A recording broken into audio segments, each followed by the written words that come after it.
अब जो कर्माबाई है, कर्माबाई नाम सबने सुना है। ठाकुर जी के लिए खिचड़ी बनाती थी बिना नहाए धोए, ये बात भी सबको पता है। लेकिन उनके व्यवहार में इतनी सरलता थी, इतनी सहजता थी कि ठाकुर जी उनके यहां खिचड़ी खाने जाते थे। एक बार ऐसा हुआ कि कर्माबाई जगन्नाथपुरी चली गई, और जब अपनी आयु में थोड़ी बड़ी हो गई कर्माबाई, तो जगन्नाथपुरी में ही रहने लगी। एक बार,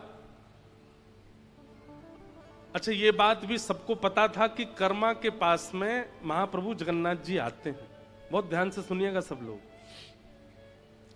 पूरे जगन्नाथपुरी में सबको पता था कि जगन्नाथ भगवान सुबह सुबह मंदिर खुलने से पहले कर्मा के यहां जाते हैं, खिचड़ी पाक के आते हैं। और उसका प्रमाण यह होता था कि जब लोग बाग कर्माबाई के घर जाते थे, कुटिया में जाते, तो या तो कभी महाप्रभु जी की माला वहां मिलती थी, या चंदन की सुगंधी वहां आती थी, या कोई वस्त्र वहां पड़ा हुआ मिलता था। इससे प्रमाणित होता था कि ठाकुर जी आए थे।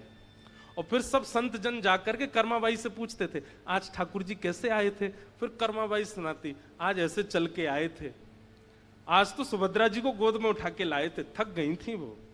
आज तो दाऊ दादा की गोद में कन्हैया और सुभद्रा दोनों बैठ के आए थे। दाऊ दादा आकर के बोले, अरे कर्मा देख, ये दोनों मुंह पे लद गए, अब जल्दी से खिचड़ी पवा दे। ऐसी ऐसी लीलाएं सुनाती कर्माबाई, और सुन करके सब भावुक हो जाते। लेकिन एक बार एक महात्मा गए, बड़े विद्वान। वो महात्मा, अब जो ज्यादा कई बार ज्ञानी हो जाते हैं ना, बुरा नहीं मानिएगा, ज्ञान होना एक बात होता है, और ज्ञान का आवरण होना एक अलग बात होता है। एक होता है धनवान हैं, और एक है धनवान है नहीं पर दिखा रहे हैं कि हम बहुत धनवान हैं। यहां पे अंगूठी पहन, यहां पे पहन, यहां पे पहन, इधर लटका लिए दो चार। कई लोग ऐसा वो जबरदस्ती दिखाते हैं कि हम बहुत धनवान हैं। कई लोग ज्ञानी नहीं होते पर दिखाते हैं कि हम बहुत ज्ञानी। कई लोग भक्त होते नहीं पर दिखाते हैं कि हमें भक्ति बहुत है। तो ऐसे ही एक महात्मा चले गए। कर्माबाई प्रवचन, आज की लीला सुना रही थी, आज कैसे कैसे ठाकुर जी आए। सबके तो नेत्र सजल हो गए, उनके ऊपर कोई असर नहीं हुआ।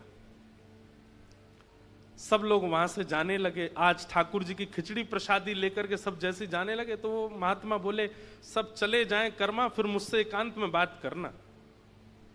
सब चले गए। कर्माबाई बोली, आज्ञा करो। बोले, हमने सुना है तुम नहाती नहीं हो, प्रसाद बनाते से पहले स्नान नहीं करती। नहीं, ऐसी बात नहीं है। वो बाल्यकाल से महाप्रभु जी को प्रिय लगता है ना, तो मैं वैसे ही बनाती हूं। पर मैं रात्रि में स्नान कर ली तो मेरी कोई अपवित्र अवस्था नहीं होती उस समय। मैं बहुत ध्यान से महाप्रभु जी का प्रसाद सिद्ध करती हूं। नहीं, गलत है। देखो, वो तो भगवान है, वो तो करुणा में है। बहुत ध्यान से सुनिएगा, वो तो कृपालु हैं, वो तो करुणावतार हैं। वो तो तुम्हारी हर भावना स्वीकार करेंगे, पर तुमको चाहिए कि तुम शास्त्रीय नियम का पालन करो। वो तो परमात्मा है, वो कुछ नहीं बोलेंगे। लेकिन इन सब का तुमको एक बात और बता दूं। बोले, क्या? ये सब तुम्हारे पूर्व जन्म में किए गए पुण्य हैं, जिनके फल से जगन्नाथ जी तुम्हारे यहां प्रसाद पाने आते हैं। जिस दिन तुम्हारा पूर्व जन्म का पुण्य नष्ट हो जाएगा, हाथ पे हाथ धरी बैठी रह जाओगी, महाप्रभु जी नहीं आएंगे तुम्हारे पास। कर्माबाई इतनी घबरा गई। नहीं नहीं भगवान, आप आज्ञा करें, मुझे किस नियम का पालन करना है, कैसे करना है, आप जो बताएंगे मैं वैसे करूंगी।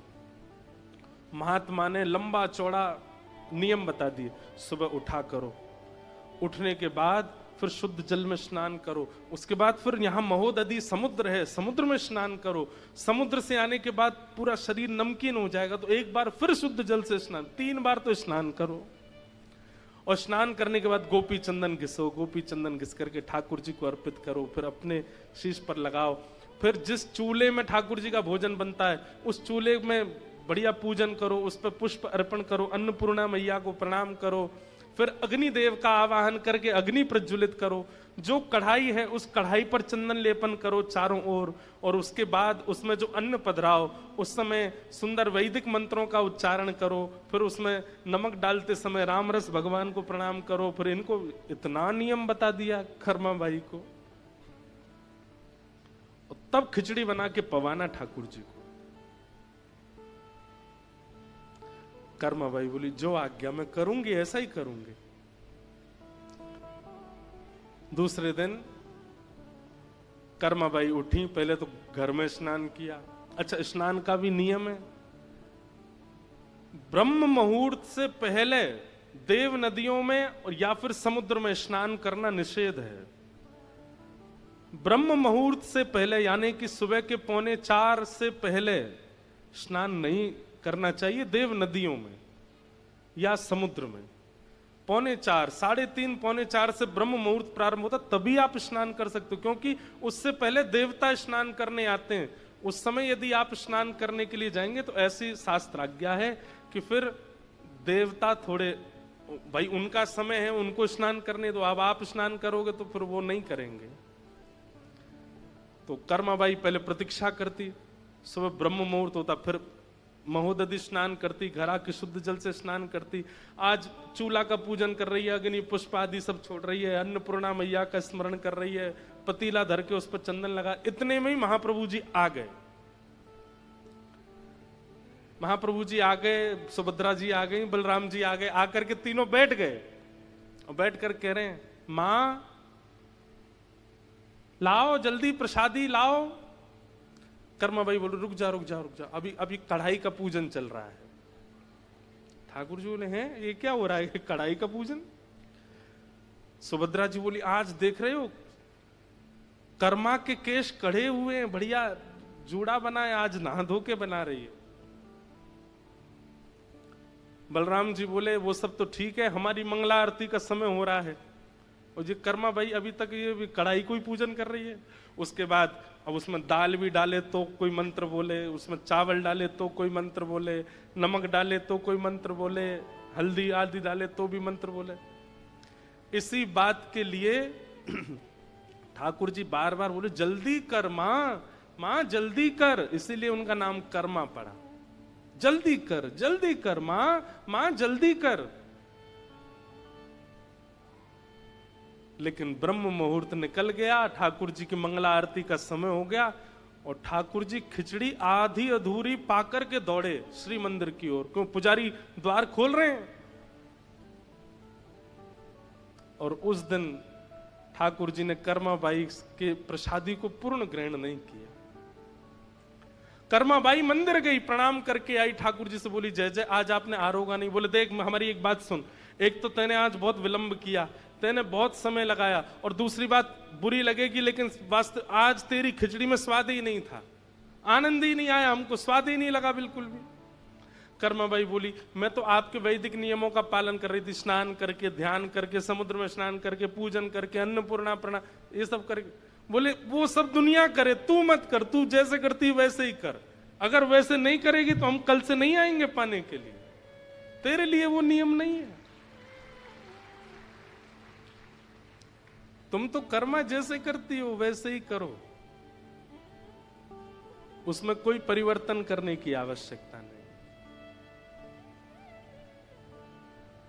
कई बार सेवा पद्धतियों को देख करके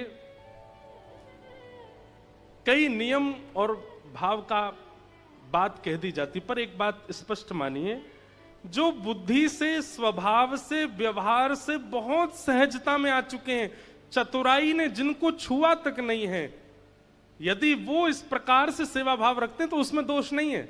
आप चतुर हो, आपके अंदर चतुराई भी है, आप दुनिया से कमाना जानते हो, दुनिया से छल करना जानते हो, अपनी व्यवस्थाएं करना जानते हो, चतुर बुद्धि में कुछ ना कुछ घूमता रहता है, आपके लिए वैदिक नियम ही करने पड़ेंगे, उसके बिना ठाकुर जी की प्राप्ति नहीं होगी। जो सहज हैं, एक बात कह दूं, जो भोंदू हैं, जो बिल्कुल सरल हैं, उनके लिए तो वो जैसे कर दें उसी से ठाकुर जी राजी होते हैं, उसी से ठाकुर जी प्रसन्न होते हैं। तो चाहे कर्माबाई हों, चाहे चेतन महाप्रभु हों, चाहे जिन जिन आचार्यों का और रसिकों का हम नाम बोल रहे हैं, ये सब हों, ये सब कौन है? ये धार्मिक नहीं है, ये परम धार्मिक है, परम धर्म। और ये भागवत जी ही सिखाती हैं परम धर्म। तो हमारे अंदर परम धर्म किस रूप में आया है? हम ठाकुर जी की प्रेम लक्षणा भक्ति में ऐसा क्या कर रहे हैं जो सबसे अलग है, सबसे भिन्न है, सबसे विलग है? सबसे अलग करने की भावना से मत करिएगा, वो अपने आप होगा, अपने आप सहजता से मन में भाव आएगा, ऐसे नहीं ऐसे करूं, ये नहीं ये पधराऊं, ये भाव, ये भागवत जी प्रकट करती हैं और इसी को परम धर्म कहते हैं। तो भागवत जी का विषय क्या है? परम धर्म का उद्दीपन होना। परम धर्म का मतलब होता प्रेम लक्षणा धर्म का उद्दीपन, प्रेम लक्षणा भक्ति का उद्दीपन होना, ये भागवत का विषय है। दूसरी बात, भागवत का अधिकारी कौन है? तो कहते हैं निर्मत सराणाम सताम, मात्सर्य दोष से विमुक्त व्यक्ति ही कथा सुनने का अधिकारी है।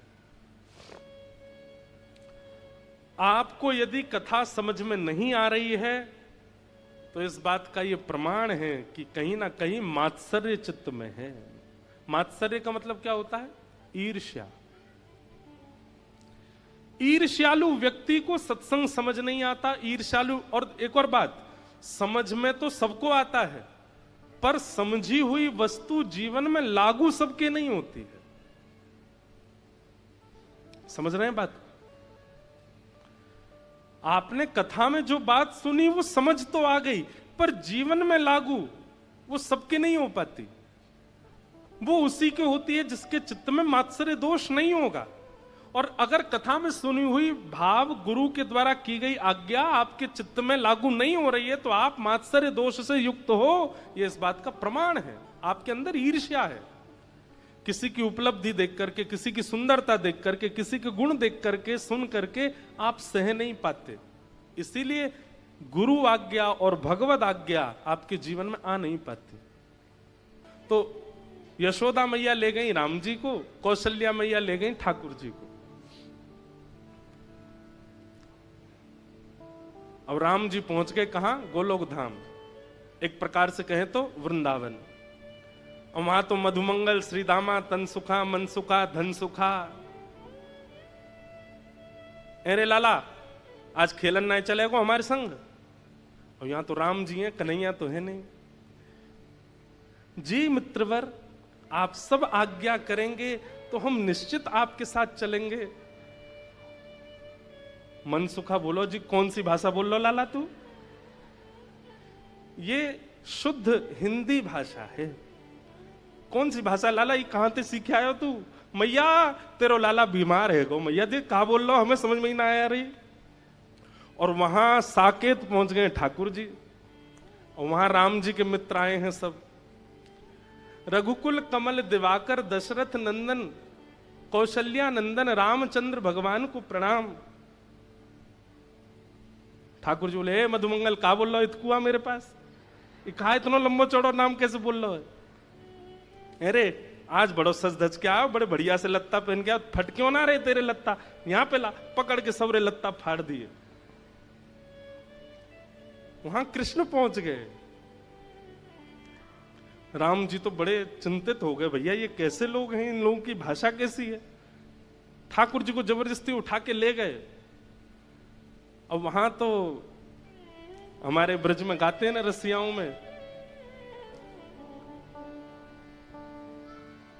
सात दिनन तक गिरिवर धार्यो, सात दिनन तक गिरिवर धार्यो, नाग कालिया पकड़ पछाड़ो, नाग कालिया पकड़ पछाड़ो, ऐसो वैभव वारो तो ये ब्रज में गारी खाए। हाँ ऐसो वैभव वारो तो ये ब्रज में गारी खाए। अरे हाँ ऐसो वैभव वारो तो ये ब्रज में गारी खाए। हाँ ऐसो वैभव वारो तो ये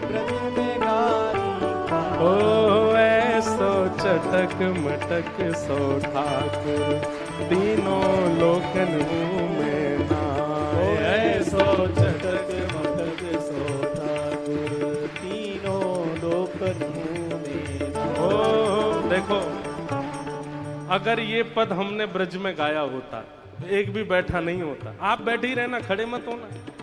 नहीं, अब मत खड़े होना। पर ये भूमि का अंतर है, ये वैराग्य की भूमि है। यहाँ सब वैरागी रहते हैं, यहाँ सब विरक्ति रहते हैं। लेकिन ब्रज में अगर एक पंक्ति इस पद की आ गई होती तो महाराज बस व्यास जी बैठे होते, बाकी सब नाच रहे होते। हो ऐसो, ऐसो, ओ ऐसो चटक मटक सो ठाकुर, तीनों लोकन में नाय।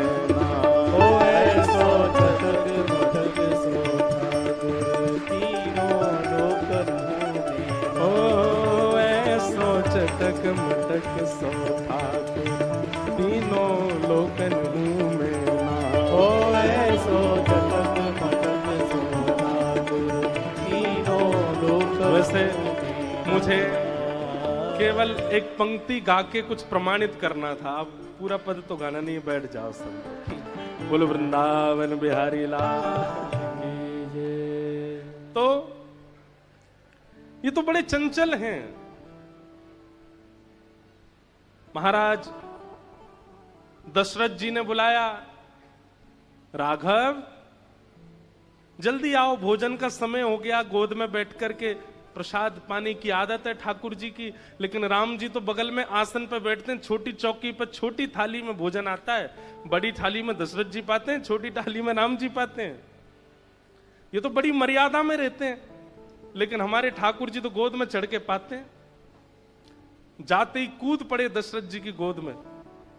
सामने थाली में बढ़िया आमरस रखा था, आमरस में हाथ मारा। दशरथ जी, अरे कौशल्या, ये देखो राम कितना आज बड़े लाड़ प्यार में आ गया है राम। कौशल्या जी बोली, पर ऐसे कभी पहले देखा तो नहीं राम को।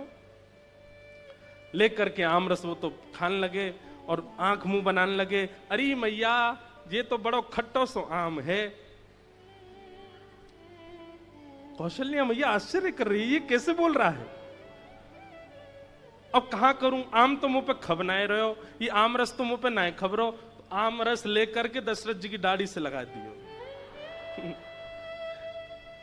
सीता जी सुन रही हैं ये सब लीला। कौन सुना रहे हैं? कोकिल साईं। देखो कैसे कैसे महापुरुष,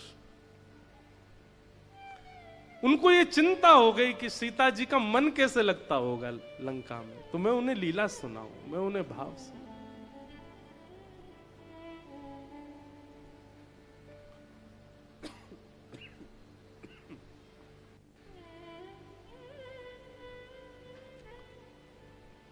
और वहां राम जी की हालत,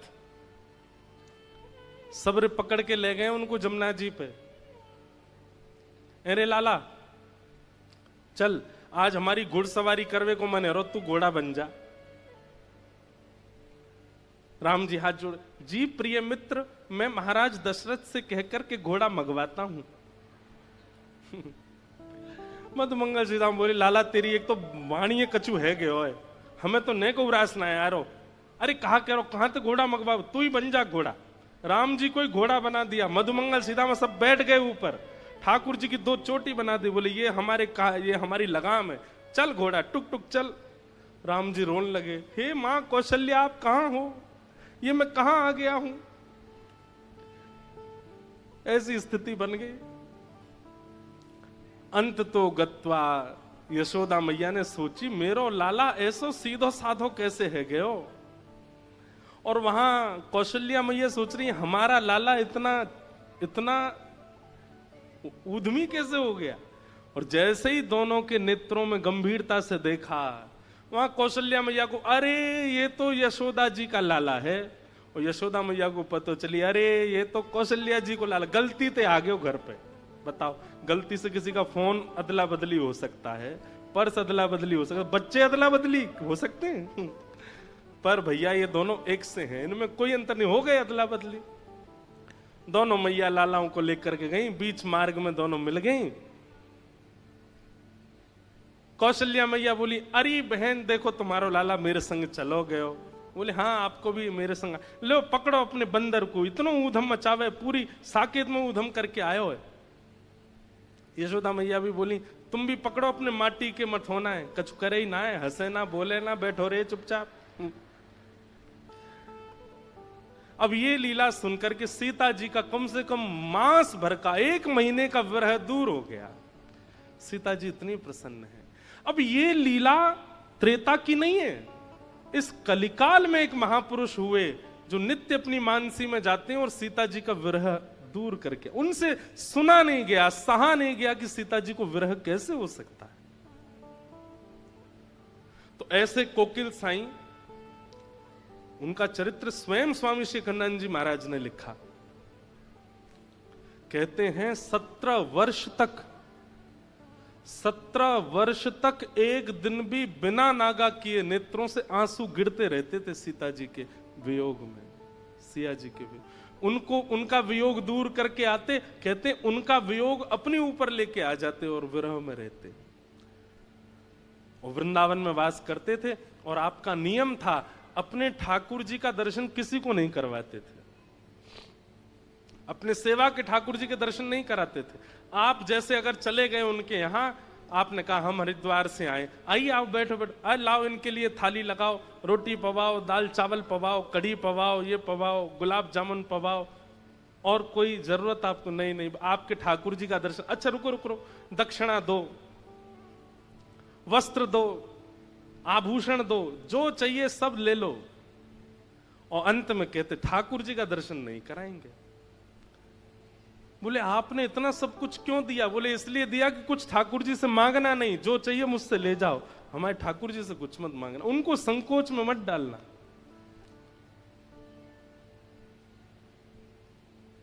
श्रीमद् भागवत ऐसे गुण का निर्माण करती है। हमारी सोच, हमारी विचार, हमारी स्थिति अगर भक्ति में उसमें परिवर्तन नहीं आता है तो कथा सुनने का कोई लाभ नहीं है। हम सुनते हैं कि श्री चैतन्य महाप्रभु गुंडीचा मार्जन कर रहे हैं, क्यों? क्योंकि उनके मन में भाव है कि महाप्रभु जी आ रहे हैं, रथ पर बैठ करके वृंदावन को सजाओ। हम सुनते हैं कि श्री कोकिल साईं अपने ठाकुर जी का दर्शन नहीं कराते, क्यों? कि कोई व्यक्ति दुनिया की याचना ना कर ले इनसे। हमारे चित्त में कौन सी भावना प्रकट होती है ठाकुर जी को लेकर? कुछ भी नहीं। और जब तक ये भावना प्रकट ना हो तब तक समझिए कि आपने कथा सुनी नहीं। कथा चित्त को एक भूतपूर्व बना देती है, आपकी विचारधाराओं को, आपकी चित्त वृत्ति को ऐसा बना देती है कि आप कुछ अलग सोचने लगते हैं, आपकी विचारधाराएं कुछ विलग हो जाती हैं।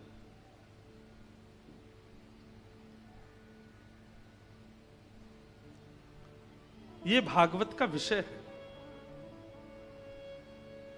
धर्म प्रोचित कई तवोत्र परमो, धर्म नहीं, अब परम धर्म की राह पर आप चलने लग गए हो।